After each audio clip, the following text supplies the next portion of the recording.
साल 2024 उथल पुथल से भरा रहा। दर्जनों देशों में सरकारें बदली, तानाशाहों की छुट्टी हो गई, खूब खून खराबा भी हुआ इस साल। पहले से जारी जंगों पर भी ये साल भारी पड़ा। विवादों के अलावा AI और उससे हुई तब्दीलियों के लिए भी ये साल जाना जाएगा। तो आइए जानते हैं कि 2024 में हुए ऐसे बड़े 10 इवेंट जिन्होंने दुनिया को बदल के रख दिया। नंबर 1, चुनाव।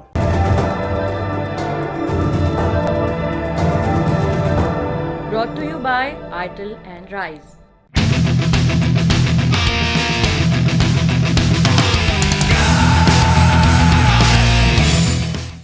2024 को अगर चुनावों का साल कहा जाए तो अतिशयोक्ति नहीं होगी। इस साल लगभग 64 देशों में चुनाव हुए, सत्ता बदली और सत्ता बदलने के लिए जतन हुए। कई जगह तो चुनाव में धांधली की शिकायत पर आंदोलन तक हो गए। आइए ब्रीफ में समझते हैं कि इस साल दुनिया में चुनाव का हाल क्या रहा। मैच के बाद मैच। राइस ट्राई तो कर। नया राइस निकोटीन गम। पाए अपना पैक VRise.com से। सबसे पहले अमेरिका। यहाँ राष्ट्रपति चुनाव में रिपब्लिकन उम्मीदवार डोनाल्ड ट्रंप ने राष्ट्रपति जो बाइडेन को हरा दिया। 20 जनवरी 2025 को वो देश के 47वें राष्ट्रपति बनेंगे। इस चुनाव में डोनाल्ड ट्रंप ने 312 इलेक्टोरल वोट हासिल किए, वहीं कमला महज 226 इलेक्टोरल वोट हासिल करने में कामयाब हो पाए। इसके अलावा ट्रंप की रिपब्लिकन पार्टी ने गवर्नर हाउस ऑफ रिप्रेजेंटेटिव में भी बढ़त हासिल की। अगला नंबर मॉरिशस का है। यहाँ में 10 नवंबर 2024 को संसदीय चुनाव हुए। इसमें नवीन राम गुलाम ने जीत हासिल की। वो चौथी बार प्रधानमंत्री बने। उनके पहले प्रधानमंत्री पद प्रविंद जुगनाथ के हाथ में था। यहाँ भारतीय मूल के लोगों की जनसंख्या लगभग 70% है। अब बात साउथ अफ्रीका की। यहाँ 29 मई 2024 को संसदीय चुनाव हुए। राष्ट्रपति सिरिल रामफोसा ने अपनी party African national Congress ANC को फिर से जीत दिलाई। हालांकि विपक्षी दलों का प्रदर्शन अच्छा रहा और सत्ताधारी पार्टी ANC को गठबंधन सरकार से काम चलाना पड़ा। 1990 में रंगभेद के अंत के बाद पहली बार ANC ने सदन में बहुमत खोया। मेक्सिको ने इस साल अपनी पहली महिला राष्ट्रपति चुनी। वो पूर्व राष्ट्रपति आंद्रे मैनुएल लोपेज ओब्रेडोर की करीबी थी। उनकी जीत मेक्सिको के लोकतांत्रिक इतिहास में सबसे बड़ी जीत। पड़ोसी देश पाकिस्तान में 8 फरवरी 2024 को चुनाव हुए। इसके बाद मार्च में शहबाज शरीफ दोबारा प्रधानमंत्री बने। चुनाव से पहले पूर्व प्रधानमंत्री इमरान खान की पार्टी पाकिस्तान तहरीक-ए-इंसाफ PTI को बैन कर दिया गया था। उनका चुनाव चिन्ह भी छीन लिया गया। इसके बाद इमरान ने निर्दलीय तौर पर अपने नेताओं को उतारा था। PTI समर्थित निर्दलीय उम्मीदवार 97 सीटें भी जीत गए, जो बाकियों के मुकाबले सबसे ज्यादा था। हालांकि आखिर में शहबाज शरीफ ने गठबंधन की सरकार बनाई। PTI की ओर से 18 सीटों पर नतीजों में धांधली के आरोप भी लगे। श्रीलंका में 21 सितंबर को राष्ट्रपति चुनाव हुए। इसमें अनुराग कुमार दिसानायके की जीत हुई थी। उन्होंने 23 सितंबर को श्रीलंका के 10वें राष्ट्रपति के तौर पर शपथ ली। इस चुनाव में दिसानायके ने रनिल विक्रमसिंघे और सजित प्रेमदासा समेत दिग्गज नेताओं को पटखनी दी। अनुराग की जीत में कुछ बड़ी वजहें थी। भ्रष्टाचार से निपटने और देश की आर्थिक स्थिति सुधारने के वादे उन्होंने किए थे। अब ईरान की बात करते हैं। 19 मई को हेलीकॉप्टर दुर्घटना में ईरान के तत्कालीन राष्ट्रपति इब्राहिम रईसी की मौत हुई। इसके बाद 28 जून को ईरान में राष्ट्रपति चुनाव कराए गए थे। इसमें मसूद पेजेश्कियन सबसे आगे रहे, लेकिन बहुमत न होने की स्थिति में 5 जुलाई को दूसरे राउंड की वोटिंग हुई। इसमें पेजेश्कियान ने जीत हासिल की और ईरान के राष्ट्रपति बने। जापान की बात करते हैं। 27 अक्टूबर को जापान में संसदीय चुनाव हुए। चुनाव कराने का फैसला अक्टूबर में ही प्रधानमंत्री बने शिगेरू इशिबा ने लिया था। उन्होंने 1 अक्टूबर को पूर्व प्रधानमंत्री फूमियो किशिदा की जगह ली थी। फूमियो किशिदा ने अपने कार्यकाल पूरा होने से पहले इस्तीफा दे दिया था। इशिबा 1 साल तक प्रधानमंत्री रह सकते थे। अगला चुनाव 2025 में होने वाला था, लेकिन प्रधानमंत्री बनते ही इशिबा ने तय समय से 1 साल पहले ही चुनाव कराने का ऐलान कर दिया। नतीजे आए तो उनकी लिबरल डेमोक्रेटिक पार्टी LDP और उसके गठबंधन सहयोगी कोमिटो ने संसद में अपना बहुमत खो दिया। LDP ने द्वितीय विश्व युद्ध के बाद के अधिकांश समय तक जापान पर शासन किया है। हालांकि फिलहाल शिगेरू इशिबा एक अल्पमत की सरकार के साथ जापान के प्रधानमंत्री हैं। अब बात यूरोपियन यूनियन यानी ईयू के चुनाव की। ईयू यूरोप के 27 देशों का एक राजनीतिक और आर्थिक मंच है। इसके देशों को सदस्य राज्य या ईयू कंट्रीज कहा जाता है। ये देश आपस में साझेदारी से काम करते हैं, इसलिए इस मंच के चुनाव भी होते हैं। ईयू के पार्लियामेंट्री इलेक्शन में दक्षिणपंथी पार्टियों ने खासा बढ़त हासिल की है। इससे ईयू पर पारंपरिक शक्तियों की पकड़ ढीली हुई है। खास तौर पर फ्रांस के राष्ट्रपति इमैनुअल मैक्रों को यह हार खासा नागवार गुजरी है। उन्होंने अपने देश में तुरंत स्नैप इलेक्शन का ऐलान कर दिया। अब बात रूस की करते हैं। मार्च 2024 में रूस में राष्ट्रपति चुनाव हुए। इसमें व्लादिमीर पुतिन ने 88% वोटों के साथ जीत हासिल की। यूएसएसआर के विघटन के बाद यह रूस का 8वां चुनाव था और इस जीत के साथ पुतिन ने अपना 5वां कार्यकाल शुरू किया है। हालांकि अमेरिका, जर्मनी, यूनाइटेड किंगडम और अन्य देशों ने आरोप लगाया कि यह चुनाव निष्पक्ष नहीं था और पुतिन ने विपक्ष के लीडर्स को गिरफ्तार करने और दबाने के बाद ये जीत हासिल की है। ब्रिटेन की बात करते हैं। जुलाई 2024 में ब्रिटेन में राष्ट्रपति चुनाव हुए। कीर स्टारमर के नेतृत्व वाली लेबर पार्टी ने ऋषि सुनक की सत्तारूढ़ कंजर्वेटिव पार्टी को भारी अंतर से हरा दिया। ये 2005 के बाद से लेबर पार्टी के लिए पहली आम चुनाव की जीत थी और इसके बाद कंजर्वेटिव पार्टी के 14 साल का कार्यकाल खत्म हुआ। ये तो हुई बात दुनिया भर के चुनावों की। अब आते हैं दूसरे पॉइंट पर जो जुड़ा हुआ है जंग से। 4 ऐसी जंग हैं जिन्होंने दुनिया में असर डाला है। एक एक करके सभी को ब्रीफ में जान लीजिए। पहली है सूडान में चल रही सिविल वॉर। सूडान उत्तर पूर्वी अफ्रीका में पड़ता है। साल 2023 से यहाँ जंग चल रही है। 2 जनरलों की अड़ी से ये जंग शुरू हुई। ये 2 जनरल हैं अब्देल फतह अल बुरहान जो सूडान आर्मी SAF का नेतृत्व कर रहे हैं और दूसरे जनरल हैं मोहम्मद हमदान दगालो जो पैरामिलिट्री गुट रैपिड सपोर्ट फोर्सेस यानी RSF के लीडर हैं। 30 सालों तक सूडान की सत्ता को मुट्ठी से मसलने वाले उमर अल बशीर के खिलाफ 2019 में प्रदर्शन हुए और उसे सत्ता से हटा दिया गया। तब ये दोनों जनरल एक साथ थे। दोनों ने इसमें अपना हित तलाशा। कायदे से केयर टेकर सरकार बननी थी, लोकतांत्रिक चुनाव होने थे और चुनी हुई सरकार को सत्ता मिलनी थी, मगर इन दोनों ने मिलकर तख्ता पलट कर दिया। 2021 में बुरहान ने सिविलियन प्रतिनिधियों को केयर टेकर सरकार से बाहर निकाल दिया और खुद सर्वेसर्वा बन गया। दगालो को नई सरकार में भी पावरफुल पोजीशन मिली, लेकिन दोनों के मन में एक दूसरे को लेकर संदेह था। बुरहान को डर था कि दगालो उसकी कुर्सी खींच सकता है। वहीं दगालो के मन में चल रहा था कि वो हमेशा पिट्ठू बनकर नहीं रह सकता। तो बुरहान ने प्लान बनाया कि RSF को आर्मी के नियंत्रण में लिया जाए, लेकिन दगालो माना नहीं। इसका विरोध किया, बात नहीं बनी, बिगड़ गई। फिर अप्रैल 2023 में युद्ध शुरू हो गया। ये जंग अब भी चल रही है। आधिकारिक आंकड़ों के मुताबिक इसमें 15,000 लोग मारे गए हैं, लेकिन स्वतंत्र संस्थाएं कहती हैं कि यह आंकड़ा इससे कहीं ज्यादा है। दूसरी जंग है रूस यूक्रेन की। ये जंग इस साल भी खूब चर्चा में रही। फरवरी 2022 में इसकी शुरुआत हुई थी। रूस ने कहा कि यूक्रेन नेटो में शामिल होने की जिद कर रहा है। अगर ऐसा हुआ तो हम दुश्मनों से घिर जाएंगे और पश्चिमी देश हम पर हमला कर सकते हैं, इसलिए हम यूक्रेन पर हमला कर रहे हैं। 2024 में ये जंग और तीव्र हुई। यूक्रेन ने इस साल के अंत में अपनी आक्रामकता बढ़ा दी। उसने लंबी दूरी के हथियार भी रूस के खिलाफ इस्तेमाल किए। रूस ने भी नई तरह की बैलिस्टिक मिसाइल यूक्रेन पर बरसाई। जंग अभी भी चल रही है। कब खत्म होगी कोई नहीं जानता। तीसरी जंग है गाजा में चल रही इजराइल और हमास की जंग। 7 अक्टूबर 2023 को हमास ने इजराइल पर हमला किया। कहा यह 7 दशकों के जुल्म का बदला है। हमास के हमले में लगभग 1100 इजरायली मारे गए और लगभग 250 लोगों को बंदी बनाकर अपने साथ हमास ले गया। फिर इजराइल ने गाजा में बम बरसाने शुरू किए। अब तक इसमें 45,000 से ज़्यादा फिलिस्तीनी मारे जा चुके हैं। इजराइल पर दुनिया के ज़्यादातर देश युद्ध रोकने के लिए दबाव बना रहे हैं। युद्ध विराम की कई कोशिशें असफल हो चुकी हैं। इस जंग से मिडिल ईस्ट में कई और विवाद भी पनके, जिनका जिक्र हम आगे करेंगे। चौथी जंग है हमारे पड़ोसी देश की सिविल वॉर, म्यांमार की बात। फरवरी 2021 में म्यांमार की सेना ने तख्ता पलट करके सत्ता पर कब्जा कर लिया था। इसके बाद तख्ता पलट विरोधी प्रदर्शन हुए और सेना ने इन पर हिंसक कार्रवाई की। सेना की इस क्रूरता की वजह से देश में विद्रोह फूट पड़ा। अराकान और दूसरे विद्रोही गुटों ने मिलकर सैन्य सरकार के खिलाफ मोर्चा खोला हुआ है। ये जंग भी चल रही है, रुकी नहीं है।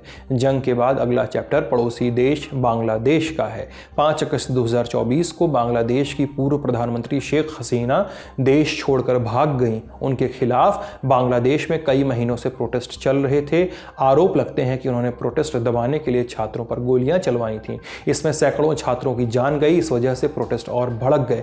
इसके बाद बांग्लादेश में अंतरिम सरकार बनाई गई। मोहम्मद यूनुस इस सरकार के मुखिया बनाए गए हैं। उन्होंने जल्द ही चुनाव करवाने की बात कही है।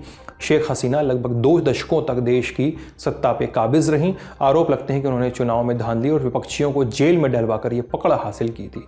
पर एक पहलू भारत और शेख हसीना के रिश्तों से भी जुड़ा रहा है। शेख हसीना भारत की अच्छी दोस्त रही हैं। कहा जा रहा था कि उनके जाने के बाद भारत और बांग्लादेश के संबंध बिगड़ सकते हैं, पर मोहम्मद यूनूस की सरकार ने आश्वासन दिया है कि उनकी सरकार दोनों देशों के रिश्ते मजबूत ही करेगी। अब चलते हैं चौथी घटना की तरफ। ये घटना जुड़ी है अमेरिका के प्रेसिडेंट इलेक्ट डोनाल्ड ट्रंप से। 13 जुलाई को ट्रंप पर जानलेवा हमला हुआ था। वो पेंसिल्वेनिया के बटलर में एक चुनावी रैली को संबोधित कर रहे थे। उस सभा में उन पर गोलियां चलाई गई, लेकिन वो बाल बच गए। गोली उनके कान को छूती हुई निकल गई थी। उनके कान से खून बहा। इतने में सीक्रेट सर्विस के एजेंट्स ने दूर खड़े शूटर को मार गिराया। हमले की जांच की जिम्मेदारी federal bureau of investigation FBI को मिली। 14 जुलाई को उन्होंने शुरुआती जांच के नतीजे सामने रखे। पता चला कि संदिग्ध हमलावर का नाम थॉमस मैथ्यू कुक्स था। उम्र 20 साल। वो एक नर्सिंग सेंटर के किचन में काम करता था। ट्रंप की हत्या के प्रयास की घटना अमेरिका के इतिहास में हमेशा के लिए दर्ज हो गई। जानकार कहते हैं कि अगर इस घटना में ट्रंप की जान चली जाती तो अमेरिका में सिविल वॉर जैसी स्थिति तक आ सकती थी। ट्रंप के बाद अब बात करते हैं मिडिल ईस्ट की। ये साल मिडिल ईस्ट के लिए खूब उथल पुथल वाला रहा। शुरुआत हुई गाजा वॉर से, जिसका जिक्र हम पहले ही कर चुके हैं। इस जंग से मिडिल ईस्ट में विवाद के कई मोर्चे खुले। 2 का जिक्र हम किए देते हैं। पहला, लेबनान का चरमपंथी संगठन है हिजबुल्लाह। वो गाजा वॉर में हमास का समर्थन कर रहा था। लेबनान की बॉर्डर इजराइल से मिलती है। वो यहीं से इजराइल पर हमले कर रहा था ताकि इजरायली सेना का ध्यान भटकाया जा सके। इसी साल सितंबर महीने में इजराइल ने अपना फोकस गाजा से हटा के लेबनान की तरफ कर दिया। सितंबर के महीने में उसने लेबनान में पेजर और वॉकी टॉकी में ब्लास्ट किए। इसमें लेबनान के आम नागरिकों की भी जान गई, पर यह बस शुरुआत भर थी। इस हमले के बाद ही इजराइल ने लेबनान पर चढ़ाई कर दी। यहाँ खूब बम बरसाए। इजराइल ने हिजबुल्लाह के 32 साल से चीफ रहे हसन नसरल्लाह की भी हत्या की। उनके कई बड़े लीडर्स और कमांडर्स को मार गिराया। इजरायली हमलों में 3000 से ज्यादा लेबनानी लोगों की भी जान गई। फिर नवंबर 2024 में दोनों देशों के बीच युद्ध विराम करवा दिया गया। दूसरा मोर्चा फिर खुल गया, इजराइल और ईरान का। हमास, हिजबुल्लाह और फिलिस्तीनी इस्लामिक जिहाद जैसे संगठन ईरान के एक्सिस ऑफ रेजिस्टेंस का हिस्सा हैं। ईरान पर आरोप लगते हैं कि वो उन्हें धन दौलत और गोला बारूद देता है, इसलिए जंग की शुरुआत से ही ईरान और इजराइल के बीच भी टेंशन बढ़ी हुई थी। 1 अप्रैल 2024 को इजराइल ने सीरिया में ईरान के काउंसलेट पर हमला किया। इसमें IRGC के कई सीनियर कमांडर्स की मौत हुई थी। अंतर्राष्ट्रीय कानून के मुताबिक ये ईरान की संप्रभुता पर हमला था। ईरान ने इसका बदला लेने के लिए 13 अप्रैल 2024 को इजराइल पर लगभग 300 ड्रोन और मिसाइल से हमला किया। बदले में इजराइल ने भी ईरान पर एयर स्ट्राइक की, लेकिन इसकी सटीक जानकारी नहीं मिली। फिर 1 अक्टूबर 2024 को ईरान ने दूसरी दफा इजराइल पर हमला किया। कहा यह इस्माइल हानिया और हसन नसरल्लाह की हत्या का बदला है। 31 जुलाई को 2024 की 31 जुलाई को इजराइल ने ईरान में हमास के पूर्व चीफ इस्माइल हानिया की हत्या कर दी। पहले तो वो हत्या की जिम्मेदारी लेने में हिचकिचाता रहा, लेकिन इसी महीने इजराइल के रक्षा मंत्री ने यह बात कबूल कर ली। इस्माइल हानिया के बाद हमास ने याह्या सिनवार को हमास का अगला चीफ बनाया। 16 अक्टूबर को इजराइल ने उसे भी मार गिराया। मिडिल ईस्ट से एक बड़ा अपडेट, बशर अल असद का सत्तारूढ़ नहीं रह जाना भी था। हयात तहरीर अल शाम HTS नाम के एक संगठन ने दूसरे विद्रोही गुटों के साथ मिलकर बशर अल असद की सत्ता उखाड़ फेंकी। सीरिया में असद 24 साल से सीरिया के राष्ट्रपति थे। फिलहाल वो रूस में शरण लिए हुए हैं और सीरिया में विद्रोही गुटों ने अंतरिम सरकार बना ली है। मिडिल ईस्ट के बाद चलते हैं इस साल हुए चीन ताइवान विवाद के पर। इसको बारे में जान लेते हैं।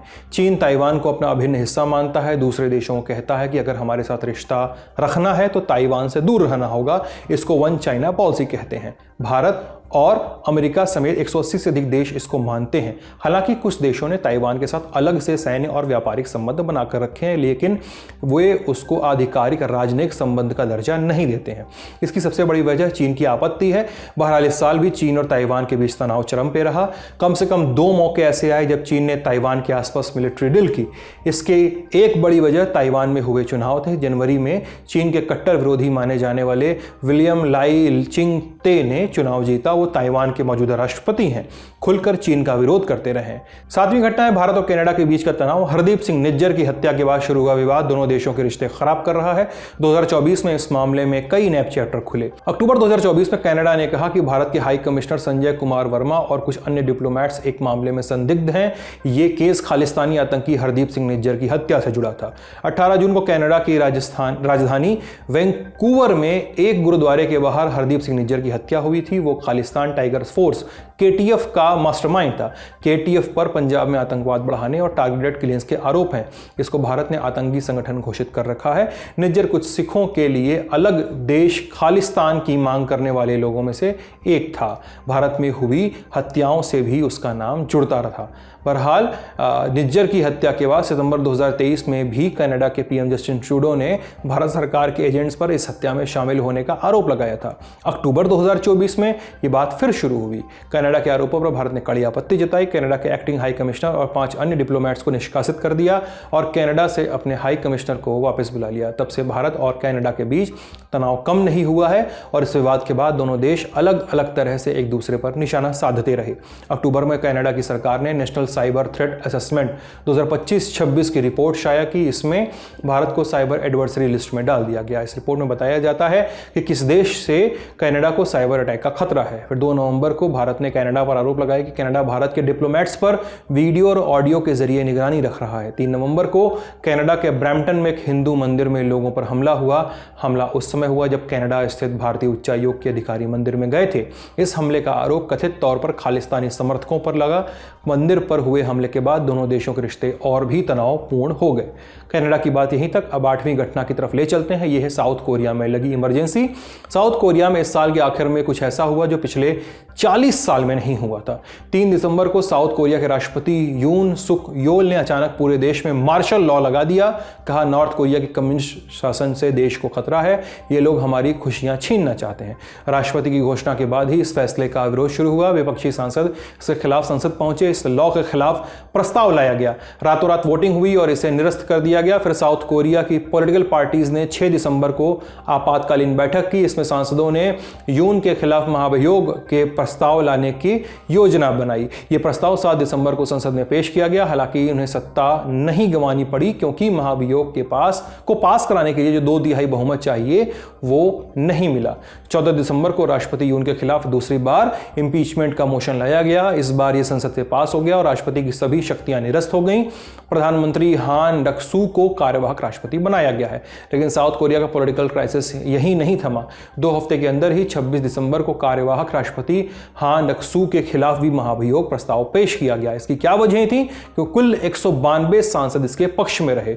इसके सफल होने के लिए कुल 151 वोट्स की जरूरत थी। अब यून की तरह हान का महाभियोग प्रस्ताव भी कॉन्स्टिट्यूशनल कोर्ट के पास जाएगा और कोर्ट 180 दिन में तय करेगी कि हान पद पर बने रहेंगे या नहीं। विपक्षी सांसदों का कहना था कि हान यून के महाभियोग के प्रोसेस को पूरा करने की मांग को अस्वीकार कर रहे थे। हान ने यून के मामले की निगरानी के लिए संसद के चुने हुए 3 जजों की नियुक्ति रोक दी थी। दरअसल कोरिया में पारित महाभियोग प्रस्ताव कॉन्स्टिट्यूशनल कोर्ट को सौंपी जाती है। कोर्ट को 180 दिन का वक्त दिया जाता है। 180 दिन के भीतर कोर्ट तय करती है कि राष्ट्रपति की शक्तियों को फिर से बहाल करना है या राष्ट्रपति को पद से हटाना है। अगर कोर्ट राष्ट्रपति यून को दोषी करार देता है तो उन्हें अपने पद से हटना होता और 60 दिन के अंदर देश में नए राष्ट्रपति का चुनाव होगा। फिर कोरिया की कॉन्स्टिट्यूशनल कोर्ट में आमतौर पर 9 जज की बेंच होती है। यून के महाभियोग को बरकरार रखने के लिए कम से कम 6 जजों का समर्थन चाहिए था, लेकिन अभी इस बेंच में फिलहाल 6 ही जज हैं, यानी एक जज ने भी खारिज किया तो यून को पद से हटाया नहीं जा सकेगा। 9वीं घटना है यूरोप में बढ़ता दक्षिणपंथ। 2024 में भी यूरोप में दक्षिणपंथ ने अपने पैर पसारे हैं। उन यूरोपीय देशों के नाम जानिए जहां दक्षिणपंथी पार्टियां सरकार चला रही हैं। Italy, Hungary, Poland, Slovakia, Austria, Sweden, Austria, Netherland और फिनलैंड। इसके अलावा 2024 में ईयू चुनाव में भी दक्षिणपंथ को बढ़त मिली है। अब बात करते हैं एआई और क्लाइमेट चेंज की। हमने आपसे मारकाट, जंग, हत्याओं, चुनाव की बात की। अब कुछ ऐसी चीजें भी सुन लीजिए जहां देशों ने मिलकर सकारात्मक पहलुओं पर फैसले लिए, मानव सभ्यता के विकास और पर्यावरण को बचाने के लिए हाथ मिलाया।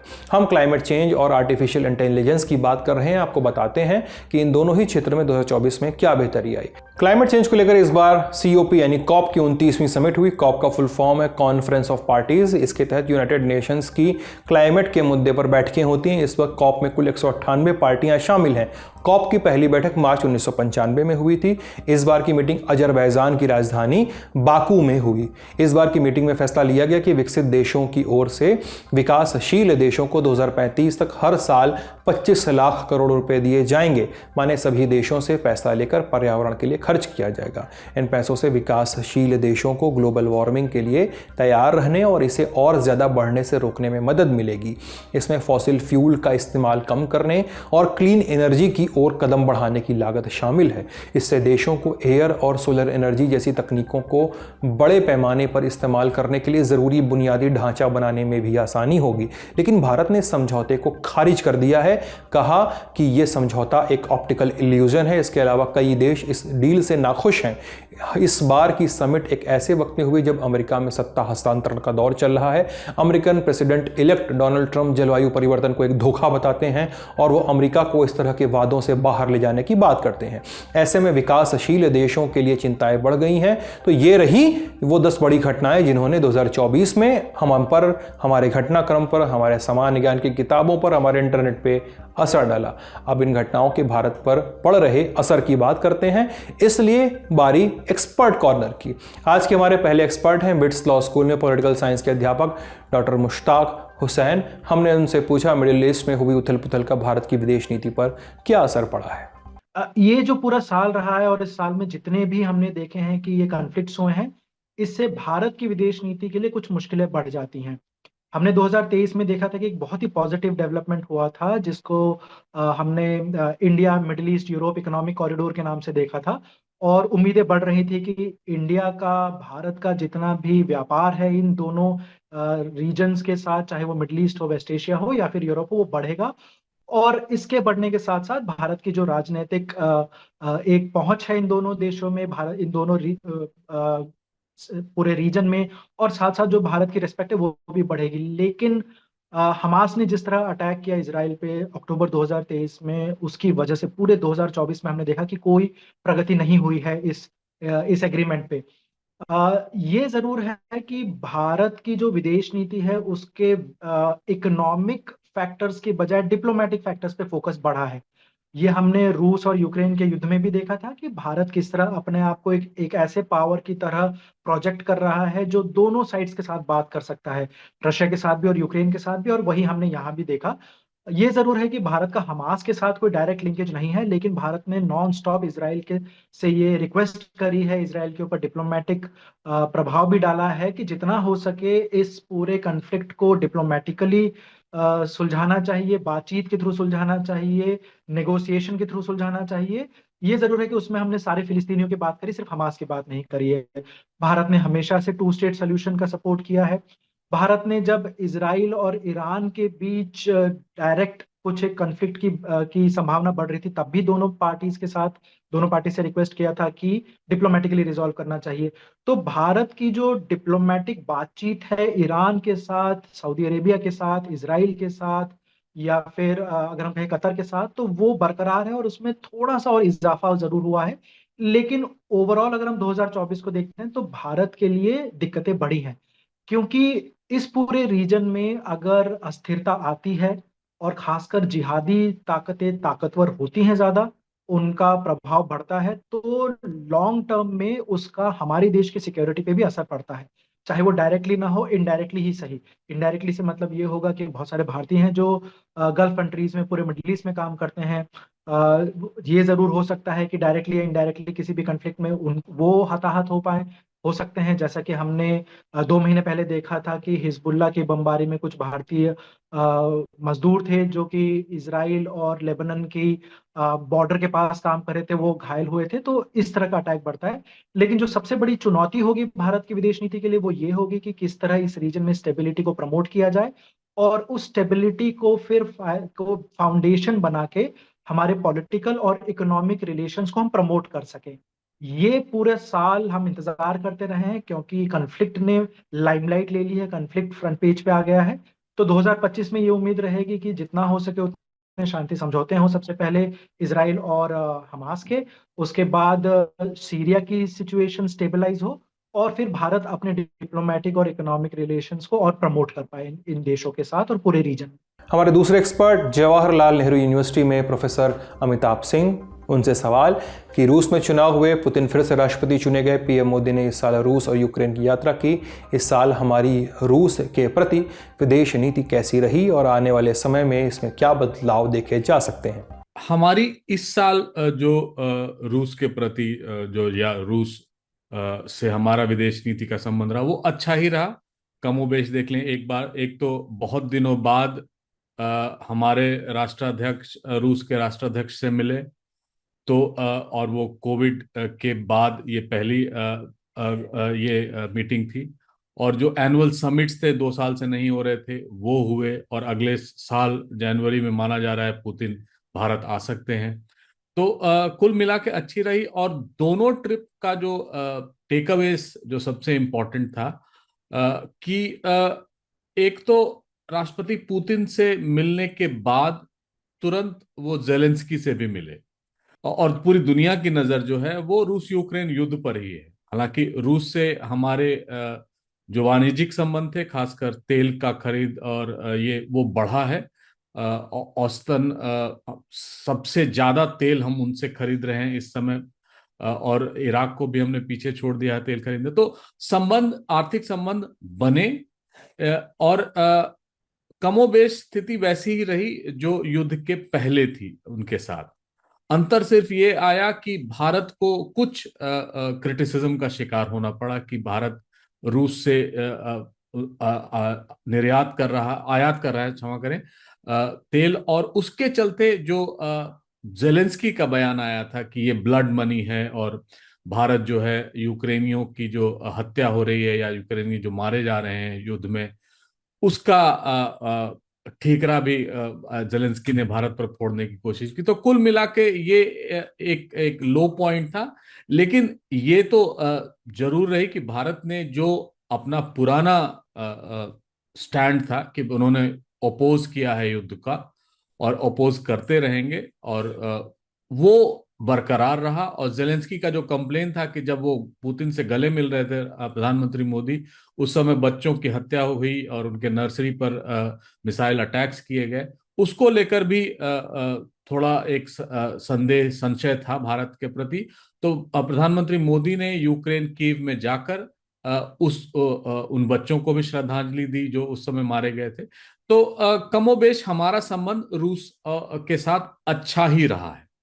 आने वाले वर्ष में यानी 2025 में जो सबसे इम्पोर्टेंट रूस और भारत के प्रति जो रिलेशनशिप के मामले में होगा वो होगा राष्ट्रपति ट्रंप का आना, और उस पर भी कुछ डिपेंडेंट होगा हमारा और रूस के प्रति रिलेशन।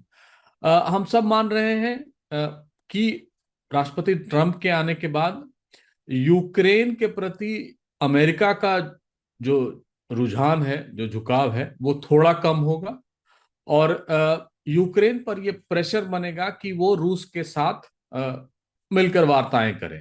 अब वो कैसे होगा, क्या होगा, वो तो समय ही बताएगा। और भारत भी इसके प्रति आशान्वित है कि कुछ परिवर्तन आएंगे। रूस के राष्ट्रपति पुतिन भारत आने वाले हैं, तो हम सब उस सेंस में उसका इंतजार कर रहे हैं कि वो कैसा एक जियोपॉलिटिकल डेवलपमेंट होगा उनके आने के बाद, क्योंकि अब तक पुतिन भारत ही आना अवॉइड किए हैं, काफी देश जा चुके हैं, ऐसा नहीं है कि वो कहीं नहीं गए हैं। अब अंतर्राष्ट्रीय मामलों की जानकार डॉक्टर स्वस्ति राव का रुख करते हैं। स्वस्ति राव जी, ये बताइए कि भारत की नीति इस साल यूरोपीय देशों के प्रति कैसी रही और क्या आने वाले समय में उसमें कुछ बदलाव आ सकते हैं? जैसे कि अगर आप यूरोपियन यूनियन के लेवल पे देखें तो चाहे मैरिटाइम सिक्योरिटी का आप वो उठा के देख लें, चाहे टोटल ट्रेड देख लें, अगर सबसे उल्लेखनीय इसमें टोटल ट्रेड की बात है, क्योंकि उसी समय पता चलेगा कि नेक्स्ट ईयर हमारा ध्यान किन चीजों पे रहेगा। तो अगर आप टोटल ट्रेड देखें जिनके आंकड़े आ चुके हैं 2023-2024 में, total trade in goods and services, मतलब हमने यूरोपियन यूनियन को कितना एक्सपोर्ट किया और उन्होंने कितना एक्सपोर्ट किया, अगर आप इस टू वे ट्रेड को देखें तो ये $190 बिलियन है ऑलमोस्ट। तो ये भारत का सबसे बड़ा जो ट्रेडिंग रिलेशनशिप है वो यूरोपियन यूनियन के साथ इस वक्त है। और इस बात का ध्यान दें कि यूरोपियन यूनियन यानी 27 मेंबर स्टेट्स का जो समूह है, और इसके साथ आपको ये भी जानना जरूरी है कि इसके अलावा अगले साल जब हम जाएंगे, मतलब जनवरी में कभी या फरवरी में कभी, उम्मीद है कि ईयू और इंडिया की एक समिट है जो बहुत दिनों से कुछ एक सालों से नहीं हुई है, वो दोबारा हो। दूसरा, सिक्योरिटी के क्षेत्र में, क्योंकि 2024 में हमने कुछ और भी परिवर्तन देखे ईयू में। एक तो मैरिटाइम डोमेन में हमने देखा कि ईयू की जो पॉलिसीज हैं वो बहुत pro India, pro Indo Pacific आपने होते हुए देखी। ना केवल ईयू की, बल्कि आपको पता है कि जर्मनी और फ्रांस, जो कि दो सबसे बड़ी इकोनॉमीज हैं, उन दोनों का ही इंडो पैसिफिक के प्रति जो पुश है वो हमको होता हुआ दिखा। स्पेशली जर्मनी में जो इंडिया इन फोकस करके एक डॉक्यूमेंट जारी किया गया, और जिसके बाद फिर ओलाफ शोल्स जो थे वो भारत भी आए थे, और इंडिया में और इंडो पैसिफिक के रीजन में इंडिया के साथ अपने रिलेशंस को मजबूत करने।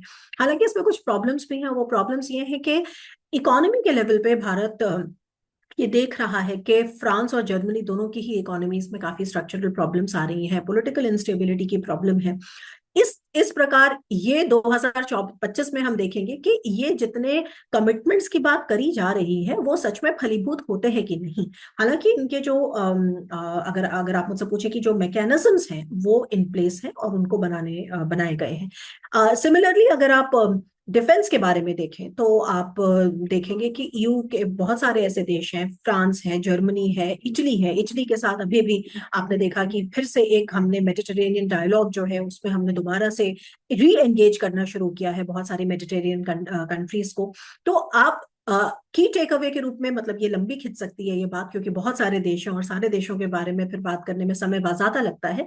लेकिन जो पॉइंट है जिसको मैं अंडरस्कोर करना चाहती हूँ वो ये कि ये जो पिछले 3 बार में जो प्राइम मिनिस्टर मोदी का जो रवैया है, स्पेशली मतलब यूरोप को लेकर, और जो डॉक्टर एस जयशंकर के वजह से, वो एक री एंगेजमेंट का है। हमेशा से हम लोग कहते हैं कि हमारी नेचुरल पार्टनरशिप है, लेकिन उस नेचुरल पार्टनरशिप को हम बहुत अच्छी तरह कैपिटलाइज और लेवरेज नहीं कर पाते।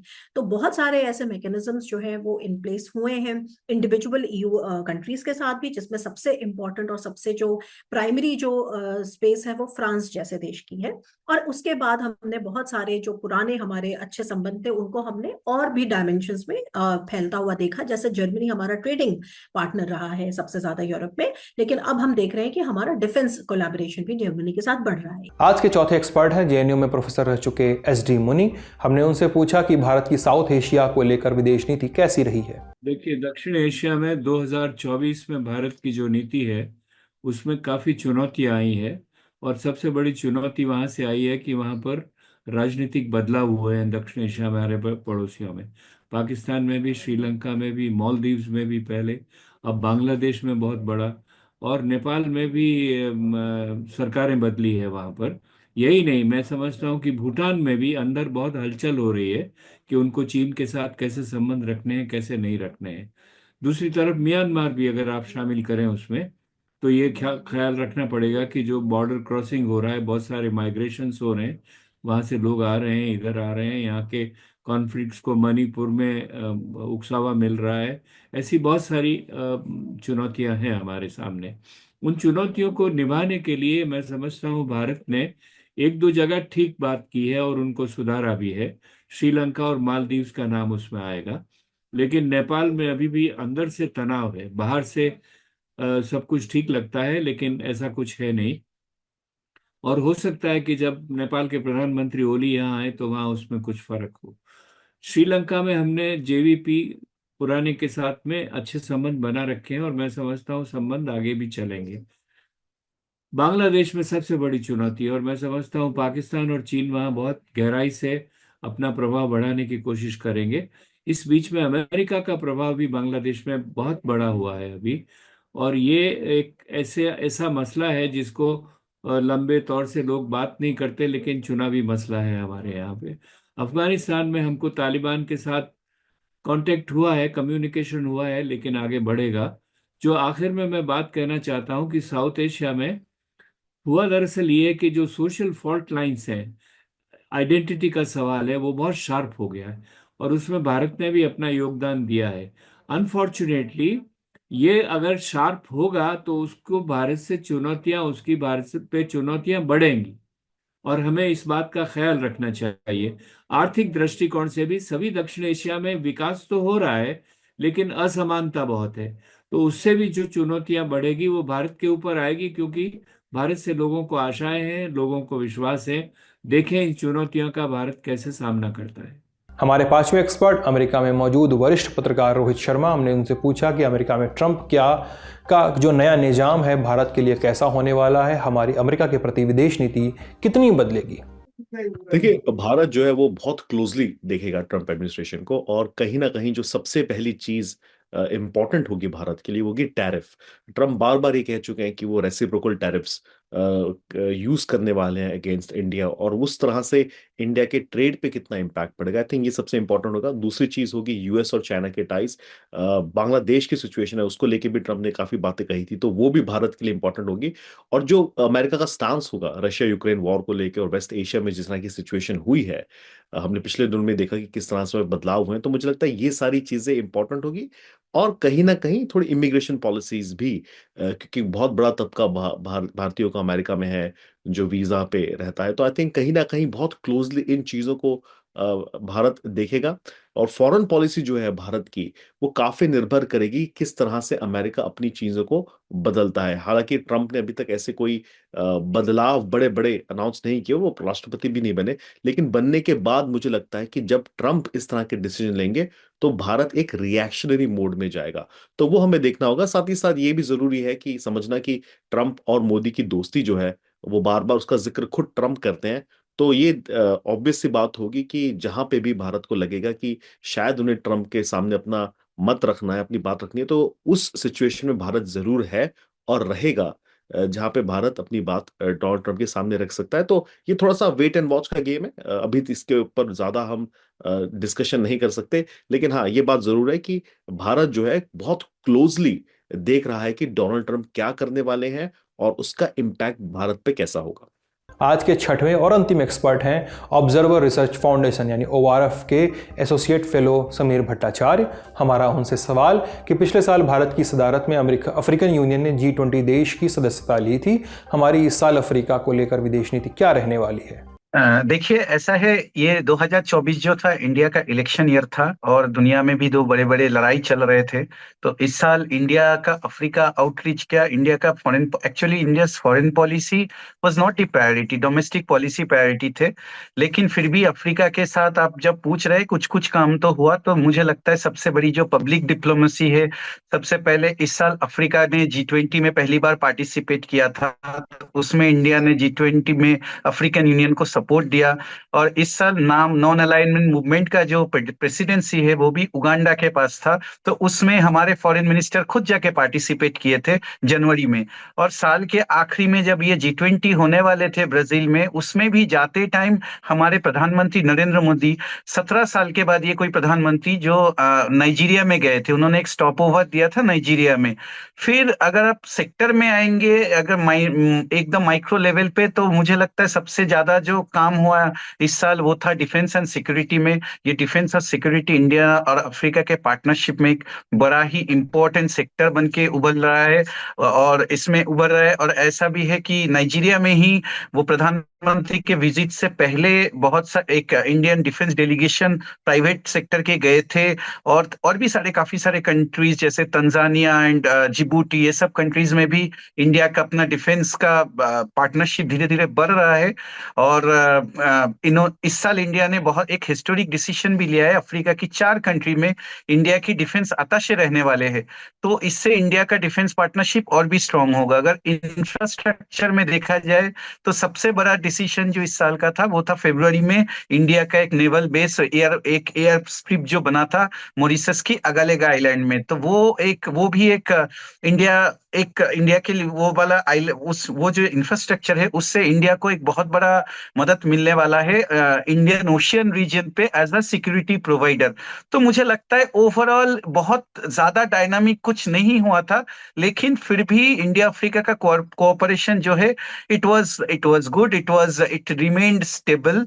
एंड आई थिंक 2025 में आने वाले दिन में, अभी जबकि इंडिया का इलेक्शन भी हो गया है और सब कुछ धीरे धीरे स्टेबिलिटी वापस आ रहे हैं। क्या पता ट्रम्प भी आ जाएंगे तो क्या पता रशिया यूक्रेन और गाजा क्राइसिस का भी कुछ अंत हो जाए, तो हम वो देखना पड़ेगा। बट मुझे लगता है आगे जाके इंडिया और अफ्रीका का जो फ्यूचर है काफी ब्राइट है और शायद इस साल इंडिया अफ्रीका फोरम समिट भी हो जाए। आज का दुनियादारी यहीं समाप्त होता है। अपना ख्याल रखिए, स्वस्थ रहिए, मस्त रहिए, देखते रहिए लल्लन टॉप। बहुत बहुत शुक्रिया।